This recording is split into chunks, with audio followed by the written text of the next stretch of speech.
Theme 10 Colonialism and Ruler Society. Hey, sin non dinga. Hey, chapter ayat dinga hile. British te on vai home online na khota lam chidiama village lam bang chidin munaya chi he.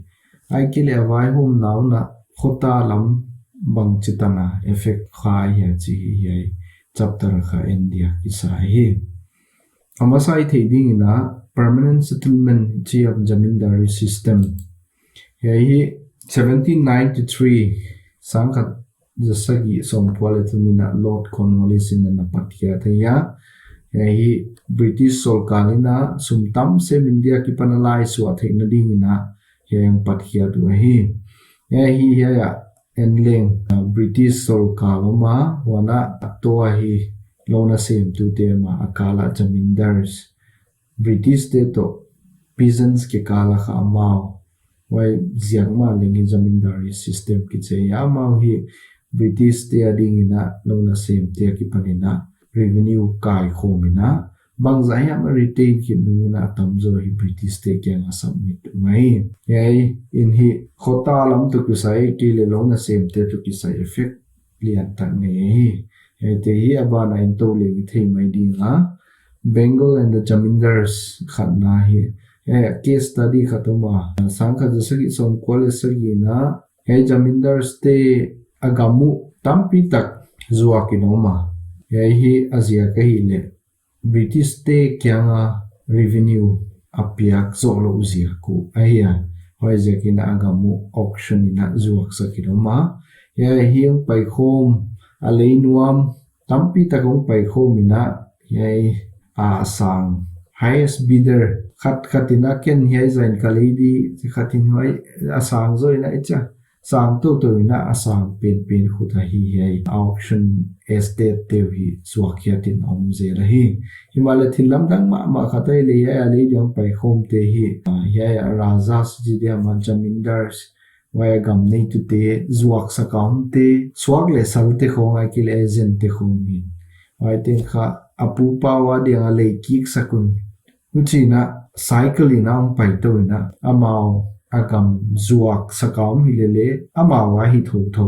chidangina aw mahi ye alamdan nama khata ya wa zekina ya jamindars they still remain in control of their land amao gam ma hi kha su atuan lo hi 95% bang chu hi cha atak taka zuak khia thi lo hi chi hi incident to ni na thea abana hi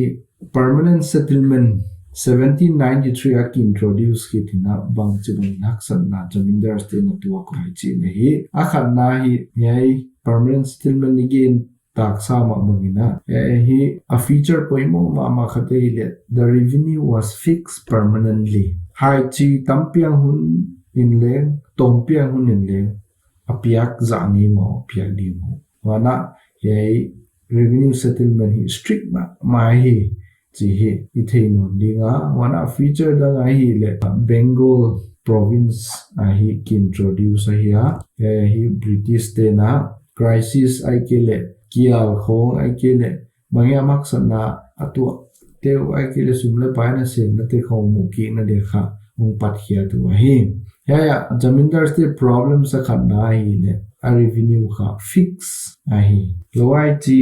tompian hunin leng apiak zangi apiak dingai jekina tamri pi tak chmai ni huntenga hi pegi ye zolo ahi wana ya jamindar stain kha khotwam tom khobang za hiam ama thunwa ya koyo to te akipanina lona sim te akipanina revenue kai khomila to te British te kyanga submit to zero hi hi regular taka piak dingu apiak keule athune nawi chi ya ai kilegam control te hi lak sakle zuak sakam zero hi bangjaka hun tamzo ai kile ya revenue pezolo we chi le azia kya yena a percent revenue apiak du percent bangle hi the demands were very high fix hizoma ala hey wai cha ni na wai hunlai na lona septen haksana tam peter depression nomina hey riot citiam peasants ten kha jamindar te khuta revenue piak thailo changma jamindar stain British te kya nga piat dium lo hoi je ka hi they failed to pay the revenue wana thum na hi yai revenue settlement a strict ma na khata hi le ani ahun fixun chin why ni a nitum ma kha revenue British te kya nga submit te di strict sunset law hi ani apkan ngi le thune na which de ma agam te hi auction sakam zeling hey hana hey permanent settlement ina hey jamindars te thune ina hi sutoma ma hi chi hi wajekina British ten na control launchin hey jamindars ten khasia khon na to ki sai kile a collect now to ki sai bang yak san na tampi tu ko hi adang te hi le ak san now khen khat sipai amau le mawa kha military troops te bang disband down wana custom duties thune na nei te bang le lakhiat sakam wai chang ina a British ten kha jamindars code ichi te bang le thune khumu wai ni kha ichi ba thune na te wala lakhiat sak chen na ama power di tom ye ye ige tak sa ma bungina ichi ba hak sam na tu an ne te ba na ya lo na sem tu ten apiak thei lo chen na uchina amao le British te ke na apiak di nei lo na uchin agamu sut sak ai ke le zwak sa kam je lo ai jotedars kichi class khat society a hiong poimo na ong lian ma amao hi mol chicken geleng lo na same house te rich peasants a class of rich peasants ai amao hi lo na same akhwa ma te mun chin ejaka lo na same azong te tu nga hi thune ina sa ta ni hi Bangchida na hi Arizon khen khat endinga why they become more powerful than the jamindars. Akhan na hi igen sama moina they have direct contact with the villagers. Akhomun ma tenga ije kuna khomite to kinel I theiwa hi. Wana khanwe jamindars ichite khotwam to men kola ije kuna mundanga kipan ahiwa amuna tenglo ije kuna aizen te khom so chiang bangna ana set na teu kha ana no kai sakana dal theu hi achana di na theye gu ai ke le anei lo le lo revenue piak de bang pelo sak chidan tam phaina a khwa lo na sim te na control power hi wana amala ma I at sama mungina ya revenue piak thelo chen na agam teu zuwa kam hun chen na hi jotedars ki chiten kha agamu le sak zelo ti changa hi amao gam tam nei de athune inaw le sam de hi wai zakina amau bang le khat be hun chiang ina jamindar ste sang ina atunga thune zoina ngomu hi poimo nawa kile chang kham to na pelun kha jamindar te authority kha sunyam ma hi aba na hi ya leng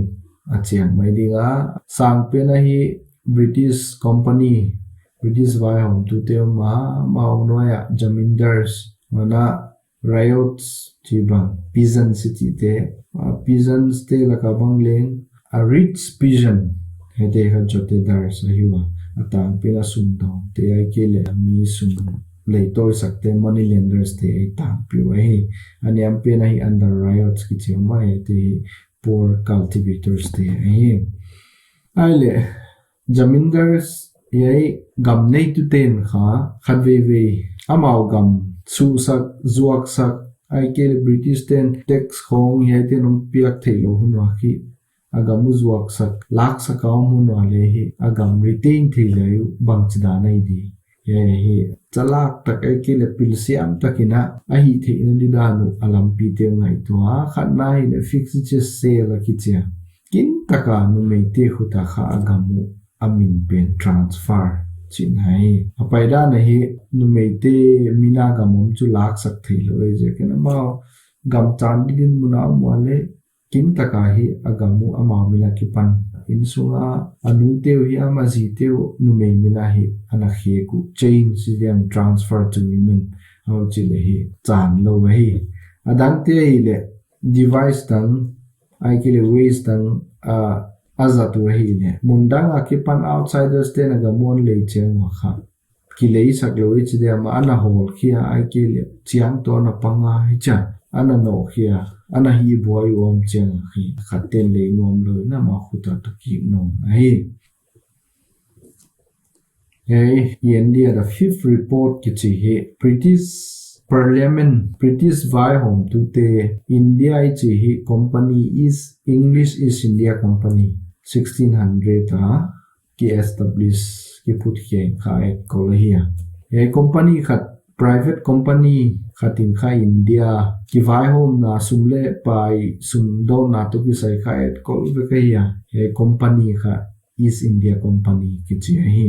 yeah England ta hi amau lo le company dang India khong ai ke le ai gam tom kho kha isum don to na tu sa tu ne u tam pyo moi ten hi complain na satak bo zelina ai to ki sai na British government in leng East India Company in kha port ong submit zeling wa hi agam vai on na to ki sai British Parliament na khan submit ti wa hi ai report appear ku kha anga na pen sang kha jagiat som thuma report appear pe nu kha anga na hoi je kana fifth report ki che hi yain kha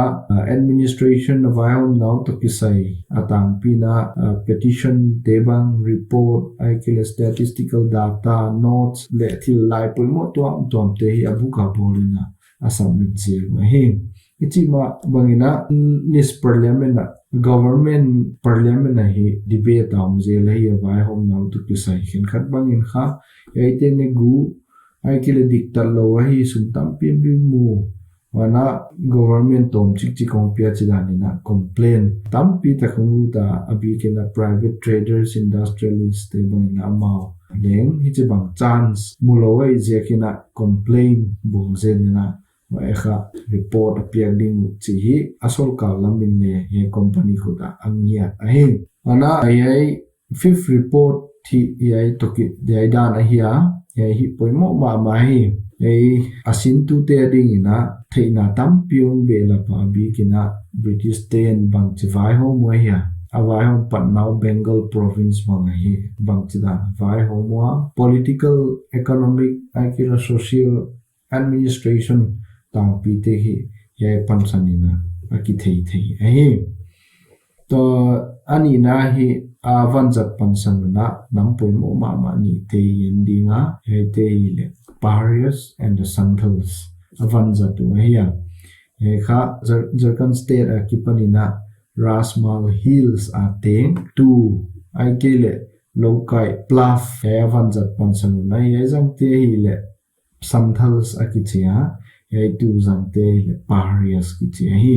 he je ma min pansan di hawa and Bluff chi topic ya akhat na Parius ki chi te kwa te hi he te hi ya Rasmahal tang dunga teng te wa ma hi lo na set ina ki va kwa gamma ki panina nek ding tak ding ki le pul mo to tom te hi gamma pansana gamma forest dweller in zo gamma ina produce te ki pan ki depend to hi an ekta zon na hi le gam sabet chi bang lo na set me hol how chi kho ngai ki le ai te pansana hi ne le tak zon wa hi ama hi gamma te ngai dung zu na gamma to kichimatina agam te ri in ma hi ki vai hom na to ki sai na village chief ichidema tribe chief alien pen khatin ni hawai kha poimo bang ki vai hom na to ki sai kha en kai hi ta na te ngai hi wa zangam khat vi chang na on sim je wa hi ahin na ding wa poimo hi ai bang je ka sim je lo hi azangam chile athune na so khian bao aikile ni na to negotiate political relations vai cheng ina achang cheng ina ahin na dio poi mo hi nele tak hak sathuni na zangama nele tak te valu ina va lalzelwa hoi te ki pan na gil kia la siam luina a khosa to the hi vai jakina 18th century top na lambang ai British te kho ai kele ngai te hin kho to ki sai cha polam mi ong lu tu na hi te hi mi hwam te mi kum lu te ai kele mi nyam ma te hi china the ina ma ai te kha supil di ai kele su kham to di na ong lu kai chi wang na outsiders te bikina British te yen nom na ya ten a pretext ai ke le paulam mai wa hi adik takina ahin khuau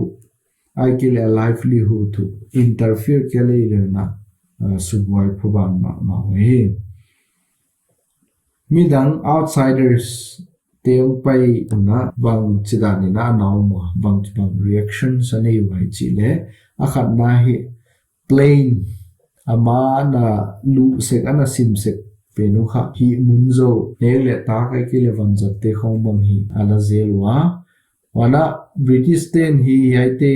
tunga hi oppressive policy azangwa happy na teloina thagum thatang khong bangina namthu khong baina control so moi le amaudi na bailam ke hiala achang chang baina policy of pacification zuizelina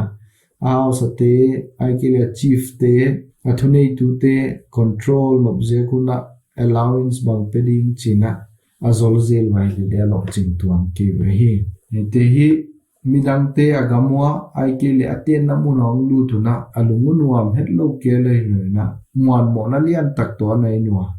buchanan bang avapaina pa ho le ho pi nuam lo tai mangun chin aikile kibuk mangsan cha muan mo na mit to anai nu a hi unong paizelina british ten hei namdang khat santhals ki jite ton pina hei rasmahal hilsa pina omomwa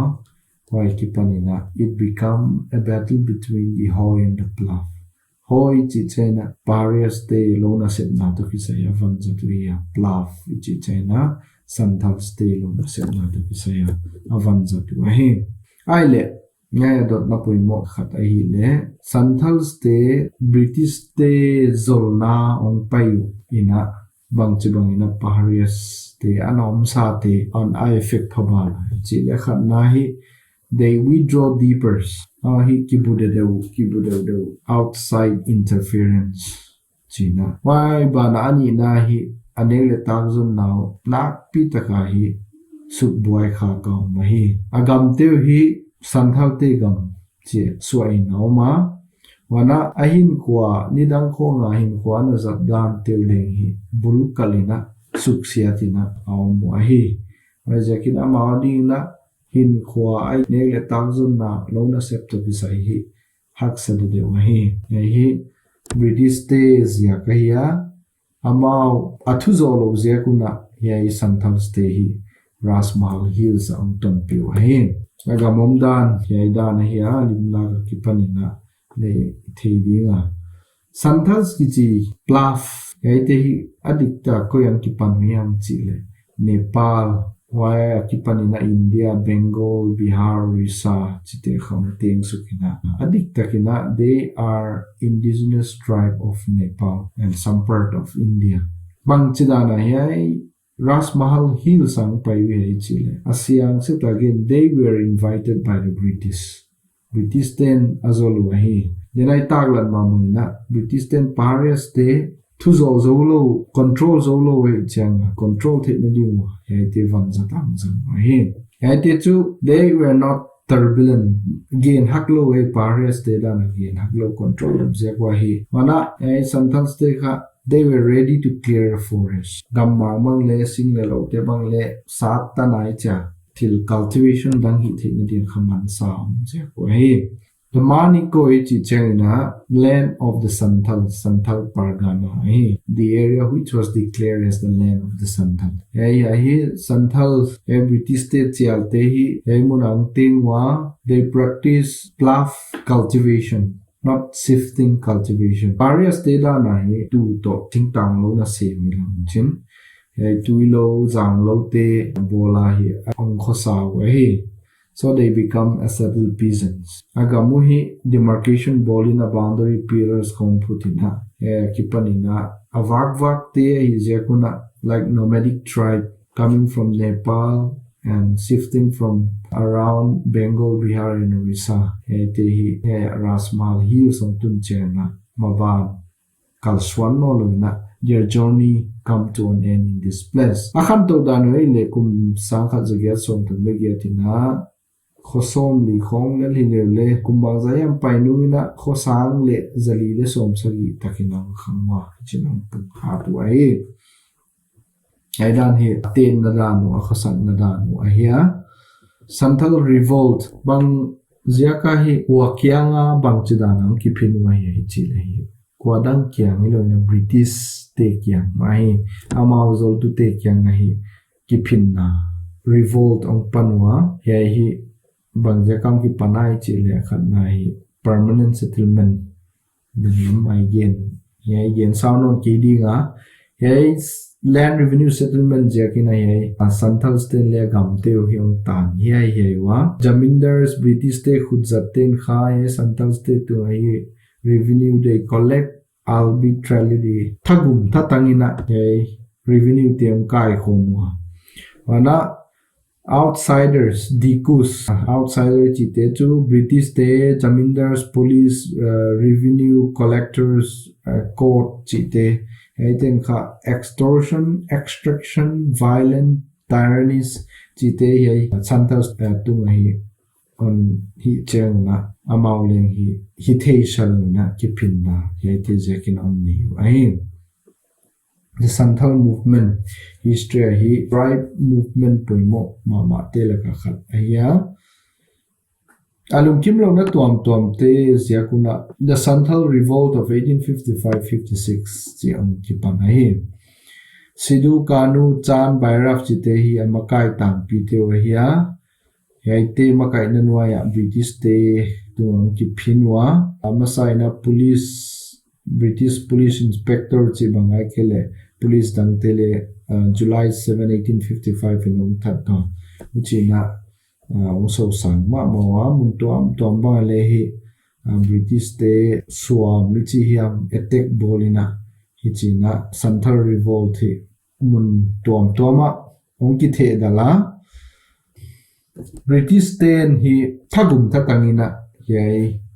rebellion hi chidam revolt hi on cross wa hi bangchidani na hi wa chila 15,000 reinforcement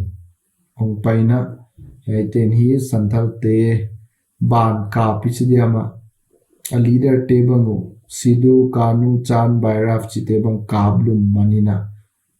china Santhal te hi with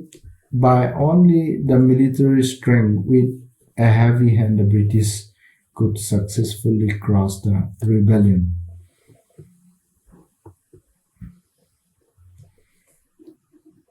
Santhal revolt a result hi le Santhal Pargana kichi bo kya tinoma yama lenga na strict ma taina Europe mikang te missionary te kya lu sak phalina umwa British te le missionary te zanina thuzo som chidiama kithu tuang nonding kizom nonding china thuzo somina pan lama le hi lo chingkewa the Santhals they were becoming more and more strict within their territories, which is yakina kipin nanangma 1871, 1880, 81 ina omno na hilele yakte British ten beng dai non wain. Buchanan, Francis Buchanan he doctor by profession sahiya mana siamna tuam geologist siam geographer botanist siamna tuam ne ya pahi Amarol hi poimo ma khatai le he took a detailed survey on the areas amun Rasmal Hill hi hoi takina solam bangina etkai na onnia hi banga atupi pe ni chile banga British studying a thilman pha resources to control and to exploit on the yapchi on ne yakina Francis Buchanan he was called an extraordinary observer. Observer mai hilohi. Agami champayang hiya mai hilona. Banga ama ading aikele anasep na British studying a thil phatuam bangoma chihi detail takina ethiam na unnehi. Agamina bangte a produce theidewa aikele yai aleite bangchile transform theiring bangchile Hai-chi tampiang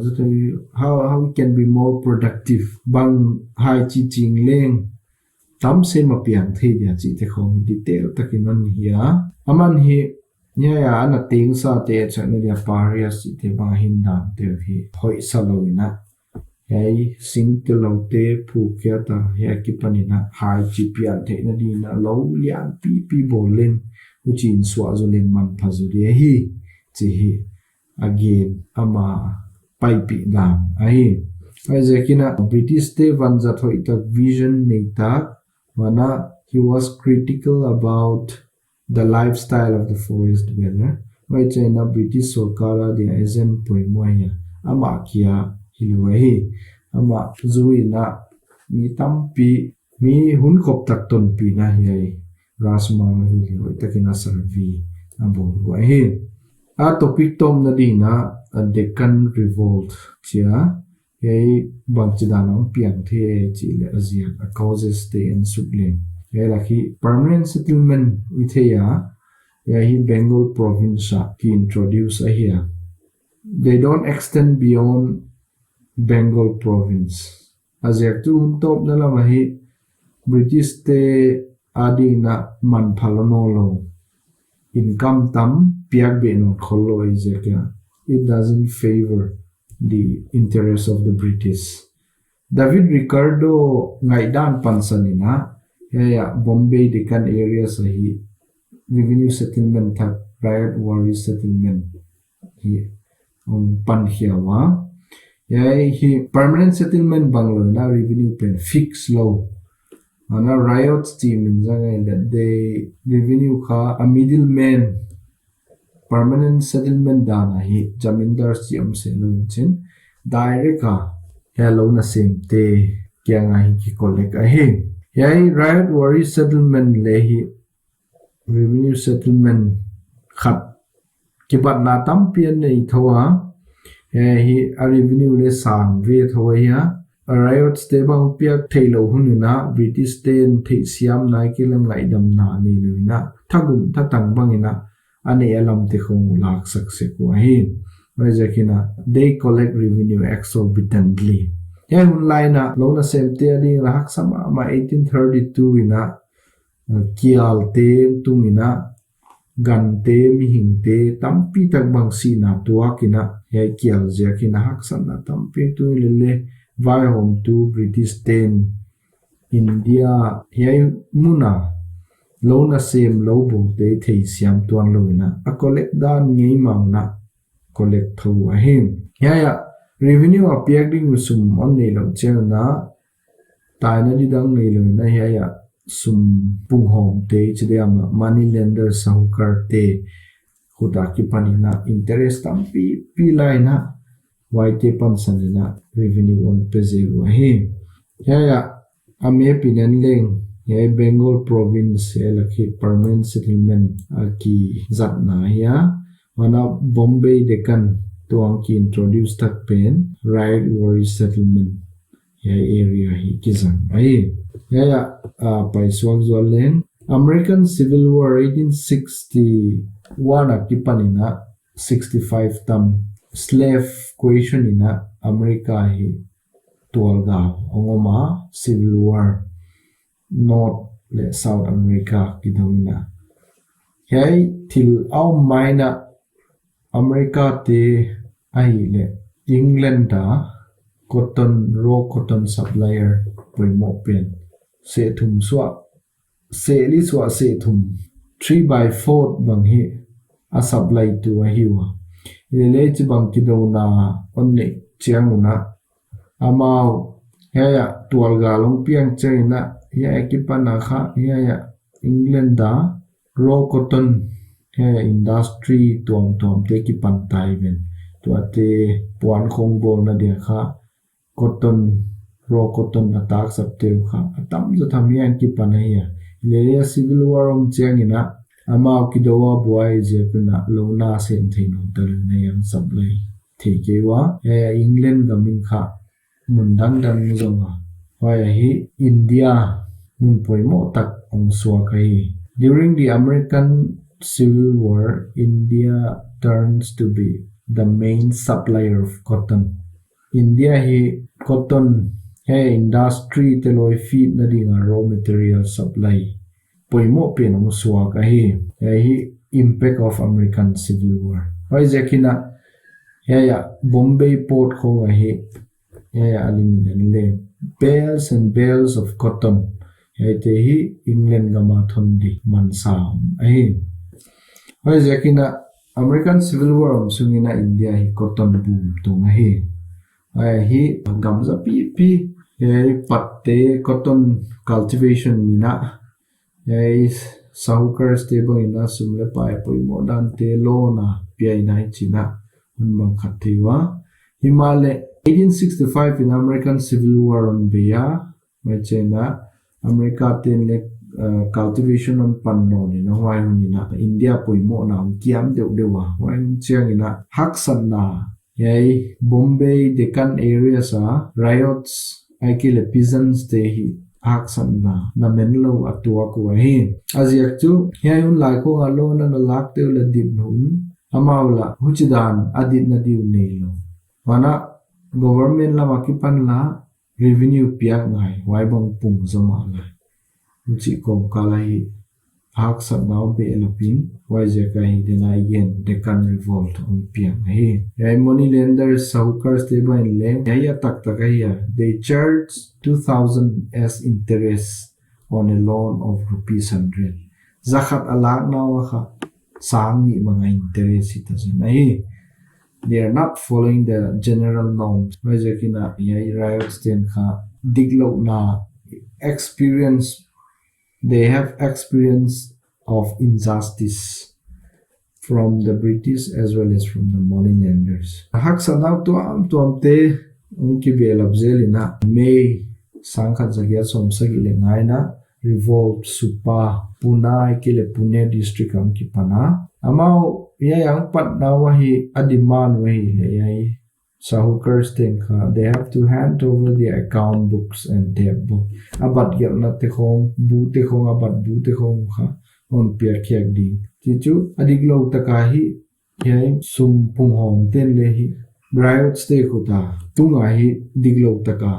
sumle pai te pekhia wai zekina interest bang sang pi aikele bangia ma piak zolo hunwa le avan ani alam te khong force an lak sak zi hi auna adimanu asut buchil lo chaina yai lo na sem tu te na